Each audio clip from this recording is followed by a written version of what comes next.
श्री राम के अयोध्या के राजा बनने के पश्चात एक दिन अगस्त्य मुनि उनसे मिलने के लिए अयोध्या आए। वार्तालाप करते हुए लंका युद्ध का प्रसंग छिड़ गया। राम ने उन्हें बताया कि किस तरह उन्होंने रावण और कुंभकर्ण जैसे असुरों का वध किया। उन्होंने अगस्त्य मुनि को लक्ष्मण की वीरता के बारे में बताते हुए कहा कि लक्ष्मण ने भी इंद्रजीत और अतिकाय जैसे शक्तिशाली असुरों का वध किया। ये सुनकर अगस्त्य मुनि ने श्री राम से कहा कि भले ही रावण और कुंभकर्ण महान योद्धा थे, परंतु लक्ष्मण ने इंद्रजीत का वध किया, इसलिए वे सबसे बड़े योद्धा हुए।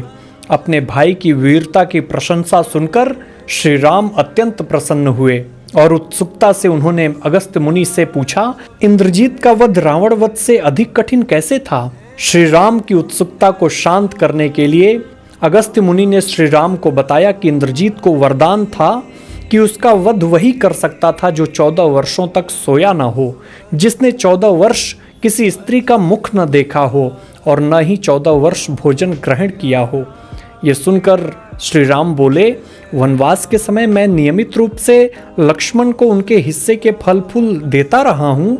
मैं सीता के साथ एक कुटी में रहता था, बगल की कुटी में लक्ष्मण थे, फिर सीता का मुख भी न देखा हो और 14 वर्षों तक सोए न हो, ऐसा कैसे संभव है?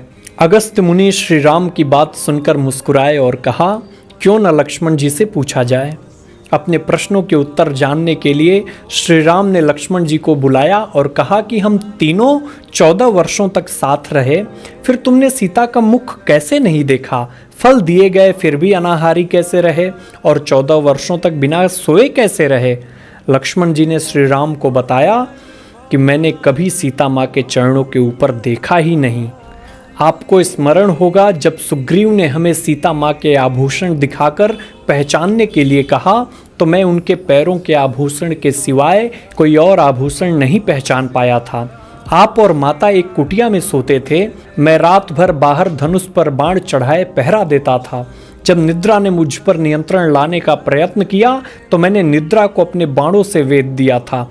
तब निद्रा ने हार कर स्वीकार किया कि वो 14 वर्ष तक मुझे स्पर्श नहीं करेगी, परंतु जब श्री राम का अयोध्या में राज्याभिषेक हो रहा होगा और मैं उनके पीछे सेवक की तरह छत्र लिए खड़ा रहूंगा, तब मुझे आकर घेरेगी। आपको याद होगा राज्याभिषेक के समय मेरे हाथ से छत्र गिर गया था। मैं जो फल फूल लाता था आप उसके 3 भाग करते थे। एक भाग देकर आप मुझसे कहते थे, लक्ष्मण फल रख लो। आपने कभी फल खाने के लिए नहीं कहा। फिर बिना आपकी आज्ञा के मैं उसे कैसे खाता? मैंने उन्हें संभाल कर रख दिया और वो अभी भी उसी कुटिया में रखे होंगे।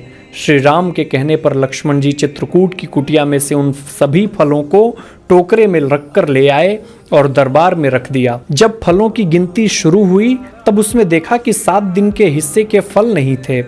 उन 7 दिनों के हिस्से के फलों के बारे में लक्ष्मण जी ने बताया कि उन 7 दिनों में फल आए ही नहीं थे। वो इस प्रकार है, जिस दिन हमें पिताश्री के स्वर्गवासी होने की सूचना मिली हम निराहारी रहे। जिस दिन रावण ने सीता माता का हरण किया उस दिन फल लाने कौन जाता? जिस दिन समुद्र की साधना कर आप उससे राह मांग रहे थे, जिस दिन आप इंद्रजीत के नागपाश में बंधकर दिन भर अचेत रहे, जिस दिन इंद्रजीत ने मायावी सीता को क्षति पहुंचाई थी, हम शोक में रहे। जिस दिन रावण ने मुझे शक्ति मारी और जिस दिन आपने रावण वध किया, इन 7 दिनों हमने भोजन नहीं किया। विश्वामित्र मुनि से मैंने एक अतिरिक्त विद्या का ज्ञान लिया था, बिना आहार किए जीने की विद्या। उसके प्रयोग से मैं 14 साल तक अपनी भूख को नियंत्रित कर सका, जिससे इंद्रजीत मारा गया। भगवान श्री राम ने लक्ष्मण की तपस्या के बारे में सुनकर उन्हें हृदय से लगा लिया। जय श्री राम।